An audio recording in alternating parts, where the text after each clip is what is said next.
Hello friends, welcome back. कैसे आप सब लोग? होप सब दिन अच्छे होंगे। और मुझे बहुत अच्छा लगता है जब लोग कनेक्ट करते हैं मुझसे पर्सनल रीडिंग में और ऐसे हेलो हेलो बोलते हैं, तो बहुत अच्छा लगता है। Love you all. मुझे आप लोग का इस तरह से कनेक्शन करना, इस तरह से पर्सनल फीलिंग आना बहुत अच्छा लगता है। और फ्रेंड्स, आज मैं थर्ड पार्टी रीडिंग कर रही हूँ कि थर्ड पार्टी और आपके पार्टनर के बीच में क्या चल रहा है। जो लोग नए हैं चैनल पे, प्लीज़ लाइक एंड सब्सक्राइब। आप लोगों से जुड़ के मुझे बहुत अच्छा लगता है। और जब पर्सनल रीडिंग में बहुत अच्छे से बात होती है ना, तो मुझे बहुत अच्छा लगता है। लोग अपनी खुल के बातचीत कर सकते हैं, जो किसी से नहीं बोल सकते वो आप लोग हमसे शेयर करते हो। तो अच्छा लगता है कि आपको ऐसा इतना एक कंफर्टेबल लेवल फील होता है और आपको उसका सॉल्यूशन भी मिलता है, तो बहुत अच्छी लगती है बात। देखो, 3 ऑफ वैंस का card moving into 4 of vents का कार्ड आ रहा है। ये ना 3 of vents moving into 4 of vents, actually आपके पर्सन और थर्ड पार्टी, जैसे बोलते हैं जिनका भी आप रीड कर रहे हो, ये रीडिंग थर्ड पार्टी की कर रही हो, तो वो पूरी ऐसे थर्ड पार्टी बोल सकते हो, पूरी प्लानिंग करके रखे हैं कि सोच के रखे हैं कि आपके पर्सन के साथ में शादी करेंगे और ना एक लॉन्ग टर्म कमिटमेंट में आएंगे। ये चीज़ डेफिनेटली एक थर्ड पार्टी के माइंड में बहुत स्ट्रॉन्ग है। वो उसी माइंड फ्रेम से चल भी रहे हैं। मतलब थर्ड पार्टी फीमेल या मेल जो भी हो, वो बहुत स्ट्रांगली चाहते हैं कि आपके पर्सन उनके साथ में शादी करे और एक कमिटमेंट दे उनको और उस लाइफ पाथ पे आगे बढ़े। फॉर ऐसे 4 of coins into 5 of coins है। लेकिन ये क्या और है, आपके पर्सन के और थर्ड पार्टी के बीच में बार बार, मतलब जैसे दिख रहे कॉइन कैसे बिखर रहे हैं, इसमें दिख रहे हैं आपको कॉइन ज़मीन पे गिर गए हैं, एकदम बुरी तरह से बिखर गए। तो इसमें पर्सन क्या होता है, मतलब बार बार छोड़ देते हैं। 4 ऑफ कॉइन्स मतलब छोड़ना नहीं चाहते लेकिन छूट जाते हैं क्योंकि कॉइन्स बिखर रहे हैं। और प्लस 5 ऑफ कॉइन्स में आ जाते हैं। मतलब 5 ऑफ कॉइन्स नॉन कम्युनिकेशन का कार्ड होता है, झगड़े का कार्ड होता है, कुछ ना कुछ आर्ग्यूमेंट्स का कार्ड भी होता है। मतलब मोस्टली इंसान नॉन कम्युनिकेशन में आ जाते हैं। तो थर्ड पार्टी और आपके पर्सन बार बार नॉन कम्युनिकेशन में आ जाते हैं ना, बार बार उनका इन आउट जैसे सिचुएशन बोलते हैं ना, वो भी हो रही है। मतलब वो थर्ड पार्टी उनको बार बार पकड़ के रखना चाहती है। 4 ऑफ कॉइन्स उनको छोड़ना चाहती ही नहीं है, चाहते ही नहीं है थर्ड पार्टी। वो चाहते हैं किसी भी तरह से ये पर्सन मुझे ना कमिटमेंट दे और मैं लॉन्ग टर्म कमिटमेंट में इनके साथ में चलूँ। सपोज़ आपके पर्सन ऑलरेडी कमिटमेंट रिलेशनशिप में है, मैरिड है, ऐसा कुछ है, तो वो ये रिश्ते को छोड़ना नहीं चाहते हैं, मतलब किसी भी तरह से। लेकिन आपके पर्सन उनके बीच में स्टार्स इस तरह से चल रहे हैं, आप ऐसे बोल सकते हो कि दोनों का बार बार झगड़ा हो रहा है, नॉन कम्युनिकेशन में जाते हैं, फिर वापस से बातचीत शुरू कर देते हैं। क्योंकि ये जो पर्सन है सामने वाले, queen of coins into king of coins, ये पर्सन बहुत ज़्यादा, थर्ड पार्टी बहुत ज़्यादा मटीरियलिस्टिक है, बहुत ज़्यादा है ना, अपने है ना मनी फैक्टर उनके लिए बहुत मायने रखता है। उन्होंने बहुत मेहनत भी की, उनको लगता है इस चीज़ के लिए। तो उनको लग रहा है कि अभी ये पर्सन को मैं अपनी लाइफ से जाने नहीं दे सकता है, दे सकती हूँ किसी भी रीज़न की वजह से, चाहे मनी की, मतलब मोस्टली मनी फैक्टर या मटीरियलिस्टिक चीज़ें ज़्यादा लग रही हैं। तो वो क्या बार बार किसी ना किसी तरह से आपके पर्सन को मना लेने की कोशिश करती है या करते हैं। मतलब उनको किसी ना किसी तरह से पैम्पर करके अपनी तरफ लेके आते। उनको लगता है इतनी मेहनत की भी वेस्ट नहीं करनी है मुझे, इस तरह से उनका कार्ड चल रहा है। देखो ये ना टेम्परेंस मूविंग इनटू डेविल, यहाँ तक कि अगर देखो ये थर्ड पार्टी है ना, टेम्परेंस का तब मिलने के लिए, मतलब एक साथ में आपके पार्टनर के एक ना कम्युनिकेशन स्टार्ट करने के लिए या लॉन्ग टर्म कमिटमेंट में आने के लिए, डेविल मतलब एक नेगेटिव एनर्जी होती है। देखो इसमें देखो किस तरह से नेगेटिव एनर्जी, 2 फोर्स मिल रही है इस तरह से। तो वो डेविल जैसा आपको बना हुआ दिख भी रहा है इसमें, डेविल जैसे उनके आगे, तो वो डेविल नेगेटिव एनर्जी का भी इस्तेमाल कर सकते हैं या करती है या करते हैं, क्योंकि उनको लग रहा है कि ये पर्सन को मुझे किसी भी तरह से अपने हाथ से जाने नहीं देना है। तो ये पर्सन नेगेटिव एनर्जी को बहुत इस्तेमाल करता है। अगर सपोज नेगेटिव एनर्जी नहीं है, सपोज मतलब ब्लैक मैजिक या ऐसा कुछ नहीं यूज़ करते हैं, तो मैन्युपुलेटिव बहुत है, बहुत ज़्यादा अपने तिगड़म लगाते हैं, लगाती हैं इस तरह से। वो क्या वो इमोशनल ब्लैक में कुछ भी बोल सकते हो आप, वो सब चीज़ करके आपके पर्सन को अपनी तरफ खींच लेते हैं या खींचने की कोशिश कर रहे, जिद्दोजहद में लगे हुए, बहुत ज़्यादा जिद्दोजहद में कर रहे हैं। ठीक है, judgement son moving into a judgement. लेकिन आपके पर्सन को भी प्रोटेक्शन है एंजल्स का, ऐसा नहीं कि प्रोटेक्शन नहीं है एंजल्स का। देखो ना आप, जिससे कितने सारे एंजल्स खड़े हैं और ना ये सन उग रहा है और बीच में से है ना हाउस जैसे निकल रहा है। तो एंजल्स डेफिनेटली आपके पर्सन को ये जो चीज़ है उनको निकालने की कोशिश कर रहे हो, उनको बोल रहे हैं कि आप एक जजमेंट लो अभी, क्योंकि अब जजमेंट का टाइम है, अभी जजमेंट नहीं लोगे तो कब लोगे। इस तरह से आपके पार्टनर को बार बार बोला जा रहा है। थर्ड पार्टी बहुत ज़्यादा मैनिपुलेटिव मैजिशियन है वो पर्सन, जो भी थर्ड पार्टी है वो बहुत ज़्यादा इंट्यूटिव भी, ऐसा नहीं कि इंट्यूटिव नहीं है, आप भी इंट्यूटिव हो, थर्ड पार्टी भी इंट्यूटिव है। वो बहुत ज़्यादा स्मार्ट है, कि मैजिशियन मतलब उनको पता होता है कि वो एक्स्ट्रा स्मार्ट, कि मुझे कैसे काम कराना है, थर्ड पार्टी को पता है मुझे अपना काम किस तरह से करना है, किस तरह से मुझे तिगड़म लगाना है, किस तरह से मुझे इस पर्सन को अपनी तरफ खींचना है।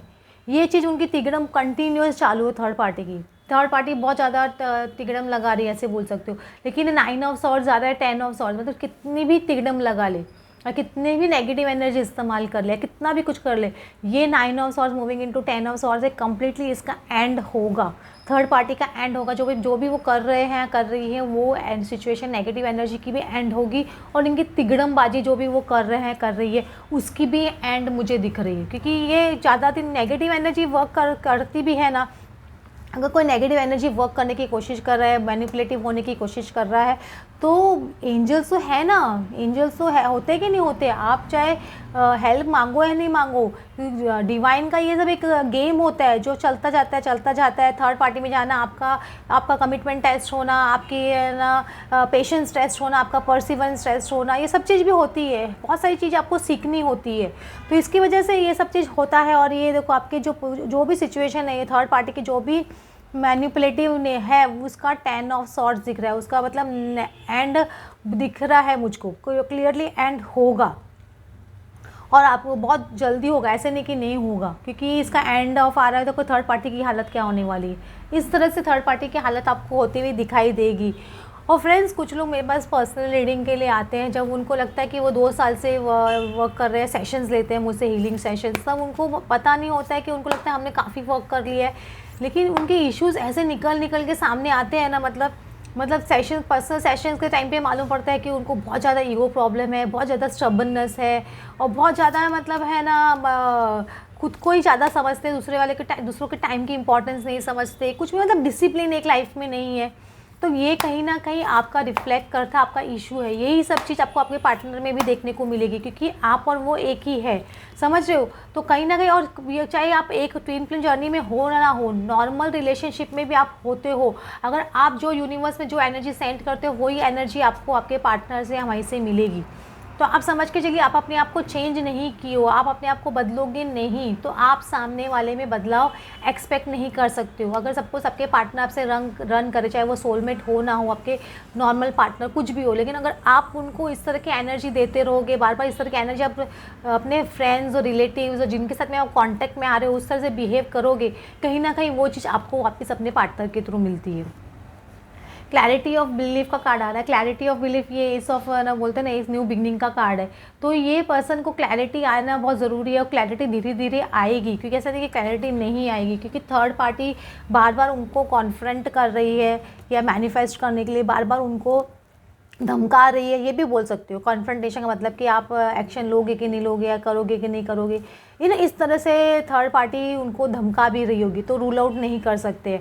लेकिन आपके पर्सन का क्या डेस्टिनी में अगर नहीं लिखा है उनके साथ में आगे बढ़ना, तो वो नहीं बढ़ेंगे। लेकिन अगर सपोज़ थर्ड पार्टी के साथ में पर्सन ऑलरेडी रिलेशनशिप में है, अगर वो कितना भी धमकाए आपके साथ में रिलेशन तोड़ने के लिए, तो भी वो नहीं तोड़ पाएंगे, क्योंकि अगर उनकी डेस्टिनी में आप लिखे हो तो वो कुछ नहीं कर सकते।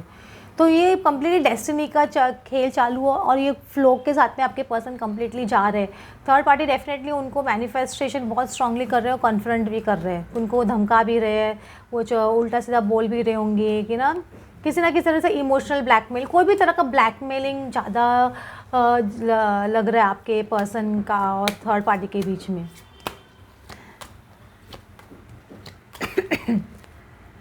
देखो, आपके पर्सन को अभी ना मेन वैसे होता है, परफेक्ट पर्सन बनना बहुत ज़रूरी है, परफेक्शन में आना बहुत ज़रूरी है, एक्शन लेना बहुत ज़रूरी है, खुद के डिसीजन लेना बहुत ज़रूरी है। अगर वो पर्सन इस तरह से ही करते रहेंगे, उस तरह से जो उनकी पुरानी हैबिट्स है, तो मतलब वो आगे बढ़ नहीं पाएंगे लाइफ में, वो वहीं अटक के रह जाएंगे, और लाइफ उसी तरह विवश सर्कल में फंसी रहेगी। उनको ये चीज़ समझ में भी आ रही है कि ये वो क्या कर रहे हैं, इस तरह से जो भी कर रहे हैं वो, क्योंकि उनको पता है कि है ना फॉल्स पर्सन है ना राइट पर्सन कौन है, ये चीज़ भी थोड़ा थोड़ा उनको समझने आ रहा है, क्योंकि थर्ड पार्टी का नकाब उनको थोड़ा थोड़ा दिखाई दे रहा है।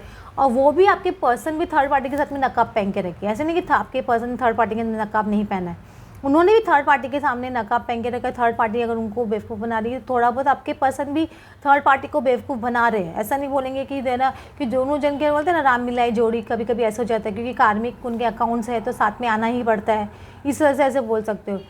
तो ये जो फॉल्स है, ये मास्क है, वो निकालना पड़ेगा। और एक एंकरिंग शिप जो इतने टाइम से चल रही है, खाली चल ही रही है, एंकर नहीं मिल रहा है, मतलब अपने शोर पे नहीं आ रही, उसको आना पड़ेगा। तभी ये सब चीज़ है ना रिमूव होगा थर्ड पार्टी के साथ में उनका, और थर्ड पार्टी के साथ में एक है ना सिचुएशन एंड होगी। और आपको भी ज़्यादा चेक नहीं करना है आपके पर्सन को कि थर्ड पार्टी के साथ में क्या कर रहे हैं, करने दो, जो कर रहे हैं करने दो। आप अपने आप में मस्त रहो। जिस दिन आपको ध्यान नहीं आएगा ही नहीं मेरे पर्सन क्या कर रहे, थर्ड पार्टी के साथ में इंजॉय कर रहे हैं, घूम रहे फिर रहे, मुझे कुछ फ़र्क नहीं पड़ता है, मतलब आपने देख भी लिया ना तो आपको कुछ फ़र्क नहीं पड़ रहा है। मतलब सपोज आपने चेकआउट भी कर लिया अपने पर्सन को, वो थर्ड पार्टी के साथ में इंजॉय कर रहे हैं, आपको कुछ फ़र्क नहीं पड़ रहा है, let that person do anything, मतलब उनको जो करना है करने दो। वो तरह के आप बैलेंस एनर्जी में आ जाओगे ना, तब है ना यूनिवर्स अपना आप समझिए कि आपका वो आप में चेंज आया है, और तब आप एक्सपेक्ट कर सकते हो सामने वाले चेंज में। अगर सामने वाला पर्सन तब भी चेंज नहीं हो रहा है तो आपको सोचना चाहिए कि ये पर्सन मेरा पर्सन है कि नहीं है। समझ रहे हो, वो आपका डिवाइन पार्टनर है कि नहीं है। क्योंकि दो तीन किसी को 3 साल हो गए इनर वर्क करते, किसी को 4 साल हो गए, किसी को 2 साल हो गए, लेकिन आप जरा भी चेंज नहीं देख रहे हो सामने वाले पर्सन में, तो उसको कम्प्लीटली लेट गो कीजिए, लाइफ में आगे बढ़िए। फ्रेंडशिप नर्चर या रिलेशनशिप में बार बार बोल रही हूँ, पहले आपके इर्द गिर्द जो रिलेशनशिप है ना उसको आप सुधारिए, तो डेफिनेटली आपके अंदर चेंज आएगा, तभी आपके पर्सन के अंदर चेंज आएगा। आप खुद को एनालाइज नहीं करते हो, आप खाली क्या सामने वाले को ही जज करते रहते हो, हमेशा जजिंग एनर्जी में बहुत जल्दी आ जाते हो, सामने वाले को अशब्द बोलना, हाइपर हो जाना, ये सब चीज़ अगर आपकी प्रॉब्लम है अभी भी तो आप हील नहीं हुए हो, ये समझ के चलिए।